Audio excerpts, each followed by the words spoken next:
சிவாய் நம. ஆன்மீக அன்பர்கள் அனைவருக்கும் அன்பு வணக்கம். இன்று நாம் திருவிளையாடல் புராணத்தில் பார்க்க இருப்பது விடை லட்சினை இட்ட படலம். விடை லட்சினை இட்ட படலம் என்பது இறைவனான சொக்கநாதர் தன் பக்தனான சோழனுக்காக திருக்கோவிலை திறந்து தரிசனம் தந்து மீண்டும் கோவிலை அடைத்து இடவமுத்திரை இட்டதை பற்றி கூறுகிறது. சொக்கநாதரை தரிசிக்க சோழனுக்கு ஏற்பட்ட ஆவல் இறைவனார் சோழனை அழைத்து சொக்கநாதரை தரிசிக்க செய்தது, திருக்கோவிலின் வாயிலில் இடபமுத்திரையை இட்டது, அதனை பாண்டியனுக்கு அறிவித்தது ஆகியவை இதில் விளக்கப்பட்டுள்ளன. விடை லட்சினை இட்ட படலம் திருவிளையாடல் புராணத்தின் கூடல் காண்டத்தின் 34வது படலமாக அமைந்துள்ளது. இனி இப்படலத்தை பற்றி நாம் விரிவாக பார்க்கலாம். குலபூஷண பாண்டியன் மதுரையை ஆட்சி செய்த பொழுது காஞ்சியை தலைநகராக கொண்டு காடு வெட்டிய சோழன் என்னும் அரசன் சோழ நாட்டை ஆண்டு வந்தார். அடர்ந்த காடுகளை திருத்தி மக்கள் வசிக்கும் இடமாக மாற்றியதால் அவன் காடு வெட்டிய சோழன் என்று அழைக்கப்பட்டான். அவன் சிறந்த சிவபக்தனாகவும் திகழ்ந்தான். அவனுக்கு மதுரையில் அங்கையர்க்கண்ணி அம்மையுடன் அருள் புரியும் சொக்கநாதரை வழிபட வேண்டும் என்ற எண்ணம் ஏற்பட்டது. நாளுக்கு நாள் சோழனின் ஆவல் அதிகரித்து கொண்டே சென்றது. சொக்கநாதர் சோழனுக்கு தரிசனம் தர விருப்பம் கொண்டார். ஒரு நாள் சோழனின் கனவில் சித்தரின் வடிவில் வந்து சொக்கநாதர், சோழனே, நீ மாறுவேடம் கொண்டு யாருடைய துணையும் இன்றி மதுரை வந்து அங்கேற்கண்ணி அம்மை உடனுரை சொக்கநாதரை வழிபாடு மேற்கொள்வாயாக என்று திருவாய் மலர்த்தருளினார். உடனே காடுவெட்டி சோழன் விழித்தெழுந்தார். பகை நாடான பாண்டிய நாட்டுக்கு எவ்வாறு சென்று சொக்கநாதரை வழிபடுவது என்று எண்ணிக்கொண்டிருந்த தனக்கு மாறுவேடத்தில் வருமாறு சித்தர் கூறியதை கேட்டு பெரும் மகிழ்ச்சி அடைந்தார். அன்று இரவே மாறுவேடம் கொண்டு சொக்கநாதரையும் அங்கற்கண்ணியையும் வழிபாடு மேற்கொள்ள ஆவலுடன் மதுரையை நோக்கி புறப்பட்டான் சோழ மன்னன். சோழன் பல்வேறு நாடுகளையும் ஆறுகளையும் மலைகளையும் தாண்டி இறுதியில் மதுரை நகரின் வடக்கு எல்லையான வைகை ஆற்றினை அடைந்தார். அப்பொழுது வைகை ஆற்றில் வெள்ளம் பெருக்கெடுத்து ஓடியது. ஆதலால் சோழன், பாண்டியன்தான் நான் பகைவன் என்று கருதினால் இந்த வைகையும் நம்மை சொக்கநாதரை வழிபட விடாமல் தடுத்து நம்மை பகைக்கிறதே என்று எண்ணினான். அப்பொழுது சொக்கநாதர் சித்தர் வடிவில் சோழன் இருக்கும் இடத்தை அடைந்தார்.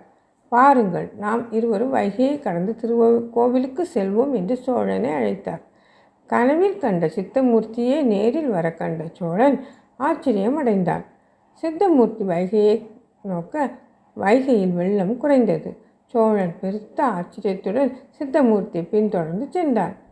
சித்தமூர்த்தியும் வடக்கு மதில் வாயிலை திறந்து கொண்டு சோழனை உள்ளே அழைத்து சென்றார். திருக்கோவிலை அடைந்த சோழன் அங்கேற்கண்ணி அம்மையையும் சொக்கநாதரையும் மனங்குளிர வழிபாடு மேற்கொண்டார். அவனுக்கு சொக்கநாதரை விட்டு பிரியவே மனமில்லாமல் அங்கேயே அமர்ந்திருந்தான். சோழனை பார்த்த சித்தமூர்த்தி, சோழனே, நீ இங்கு இருப்பதை பாண்டியன் அறிந்தால் உனக்கு துன்பம் உண்டாகும். ஆதலால் நீ இப்பொழுது காஞ்சியை நோக்கி உன்னுடைய பயணத்தை ஆரம்பிப்பது நல்லது என்று கூறினார். பின்னர் சோழனை அழைத்து கொண்டு வடக்கு வாசல் வழியாக சென்று மீண்டும் வைகையின் வடகரையை அடைந்தார். பின்னர் சோழனிடம், உனக்கு ஒரு நல்ல துணை கிடைக்க பெற்று செல்ல கடவாய் என்று திருவாய் மலர்ந்தருளினார். பின்னர் திருக்கோவிலை அடைந்த சித்தமூர்த்தி வடக்கு வாயில் கதவினை மூடி அதில் இடமக்குறியை இட்டு கோவிலுள் புகுந்தார்.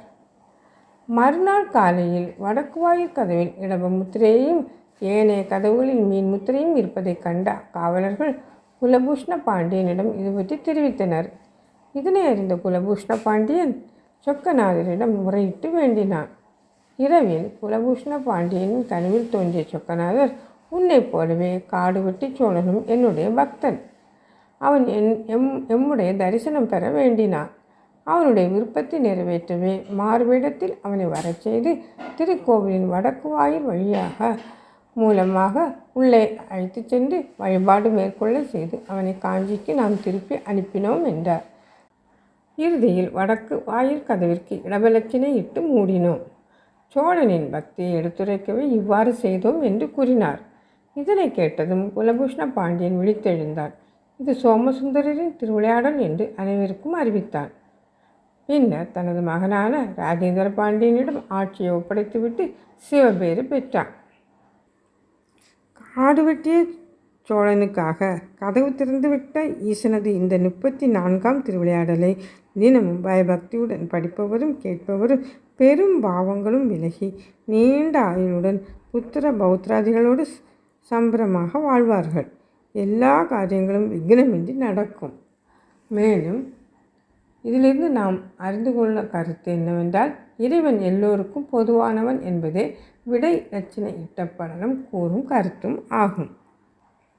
இதை பரஞ்சோதி முனிவர் எவ்வாறு முடிக்கிறார் என்றால், கோடாத செங்கோலும் வெண்கொடையும் கோமுடியும் ஏடார் அலங்கல் ராஜேந்திரனுக்கு அழித்து தோடார் இதழியான் தாழ்கமலம் சூடி வானாடாள அரசுரிமை பெற்றான் ரணபதியே. குலபூஷண பாண்டியன் அவனுடைய செங்கோலையும் வெண்கொடையையும் தன் மகனுக்கு ராஜேந்திரனுக்கு அழித்துவிட்டு இறைவனடி சேர்ந்ததே பரஞ்சோதி முனிவர் தன்னுடைய கவிதையில் இவ்வாறு கூறுகிறார். இனி அடுத்த படலம் தண்ணீர் பயந்தல் வைத்த படலம். திருச்சிற்றம்பலம்.